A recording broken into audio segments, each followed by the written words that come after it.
അയ്യപ്പന്റെ സ്വർണം പോലും കൊള്ളയടിക്കുന്ന ഭരണമാണ് കേരളത്തിലെന്ന് മുൻ കേന്ദ്രമന്ത്രി വി മുരളീധരൻ. അന്താരാഷ്ട്ര വിഗ്രഹക്കടത്ത് മാഫിയയെ പോലെയാണ് ദേവസ്വം ബോർഡെന്ന് ഹൈക്കോടതി തന്നെ പറഞ്ഞു.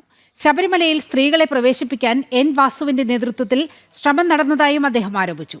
അന്നത്തെ ദേവസ്വം മന്ത്രി കടകംപള്ളി സുരേന്ദ്രനും സ്വർണ്ണക്കടത്തിൽ പങ്കുണ്ടെന്നും വി മുരളീധരൻ കൊല്ലത്ത് ആരോപിച്ചു. അയ്യപ്പന്റെ സ്വർണം പോലും കൊള്ളയടിക്കുന്ന ഒരു ഭരണ സംവിധാനമാണ് കേരളത്തിലെ ഭരണത്തിന് നേതൃത്വം നൽകുന്നത് എന്നുള്ളത് ഞാൻ പറയല്ല, ബഹുമാനപ്പെട്ട ഹൈക്കോടതി പറയുക. അന്താരാഷ്ട്ര വിഗ്രഹക്കടത്ത് മാഫിയയെ പോലെയാണ് കേരളത്തിൽ തിരുവിതാംകൂർ ദേവസ്വം ബോർഡ് പ്രവർത്തിക്കുന്നത് എന്ന് കഴിഞ്ഞ ദിവസം പറഞ്ഞത് കേരള ഹൈക്കോടതിയാണ്.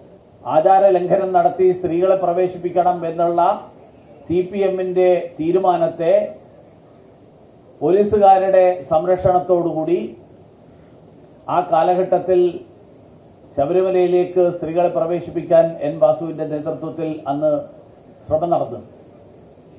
വാസു ചെയ്യുന്നുണ്ടെങ്കിൽ വാസുവിന്റെ തൊട്ടുമുകളിലുള്ള ദേവസ്വം മന്ത്രിയുടെ അറിവും പങ്കാളിത്തവും ഇല്ലാതെ നടക്കില്ല. അന്നത്തെ ദേവസ്വം മന്ത്രി കടകംപള്ളി സുരേന്ദ്രൻ അതിൽ പങ്കുണ്ട് എന്നുള്ള കാര്യം എല്ലാവരും അംഗീകരിക്കുന്ന ഒരു കാര്യമാണ്.